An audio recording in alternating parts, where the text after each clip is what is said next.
Chapter 9. A Man Called Ove Bleeds a Radiator.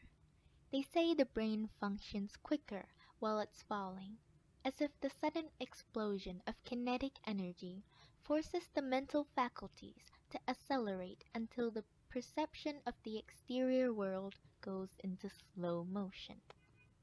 So Ove had time to think of many different things, mainly radiators. Because there are right and wrong ways of doing things, as we all know.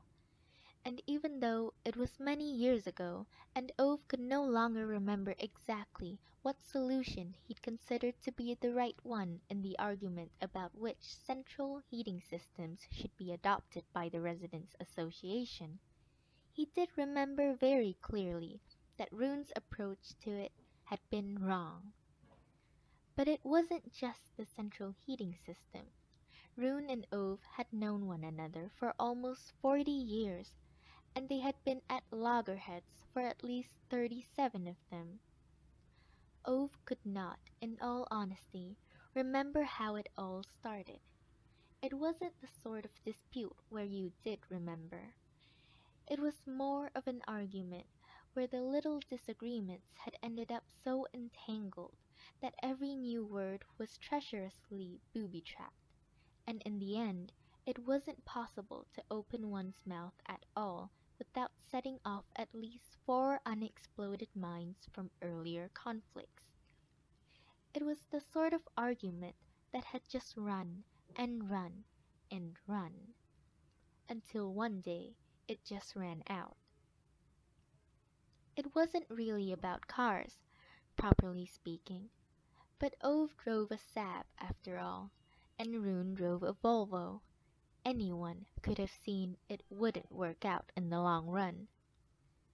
In the beginning, though, they had been friends, or at least friends to the extent that men like Ove and Rune were capable of being friends. Mostly for the sake of their wives, obviously. All 4 of them had moved into the area at the same time, and Sonia and Anita became instant best friends, as only women married to men like Ove and Rune can be.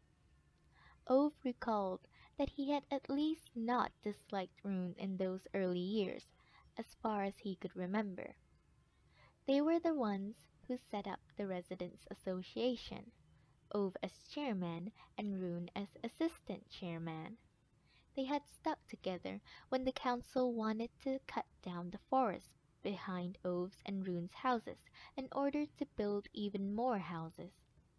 Of course, the council claimed that those construction plans had been there for years before Rune and Ove moved into their houses, but one did not get far with Rune and Ove using that sort of argumentation.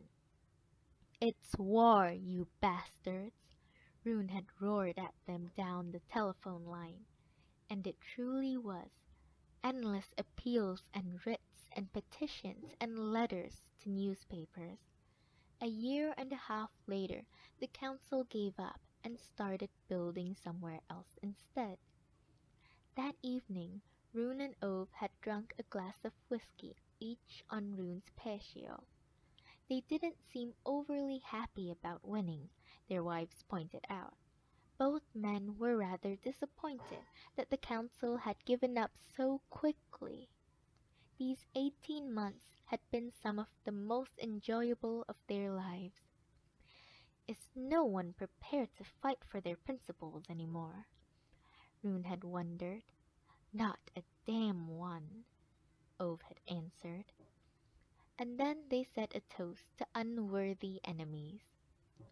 That was long before the coup d'etat in the Residents' Association, of course, and before Rune bought a BMW. Idiot, thought Ove on that day, and also today, all these years after, and every day in between, actually. How the heck are you supposed to have a reasonable conversation with someone who buys a BMW? Ove used to ask Sonia when she wondered why the 2 men could not have a reasonable conversation any more.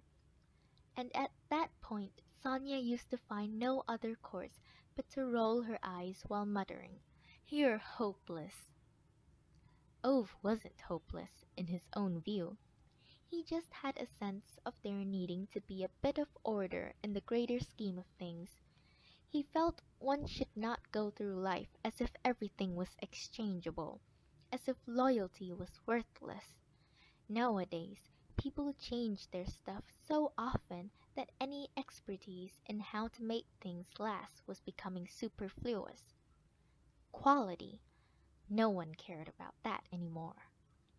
Not Rune or the other neighbors, and not those managers in the place where Ove worked. Now everything had to be computerized, as if one couldn't build a house until some consultant in a too small shirt figured out how to open a laptop. As if that was how they built the Colosseum and the pyramids of Giza. Christ! They'd managed to build the Eiffel Tower in 1889, but nowadays one couldn't come up with the bloody drawings for a one-story house without taking a break for someone to run off and recharge their cell phone.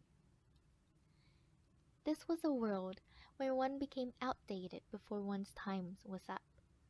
An entire country standing up and applauding the fact that no one was capable of doing anything properly anymore.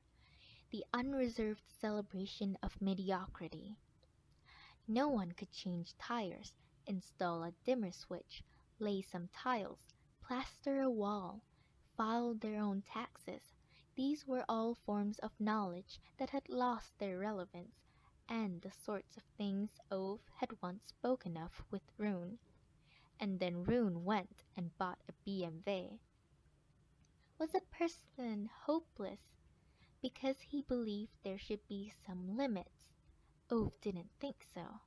And yes, he didn't exactly remember how that argument with Rune had started, but it had continued.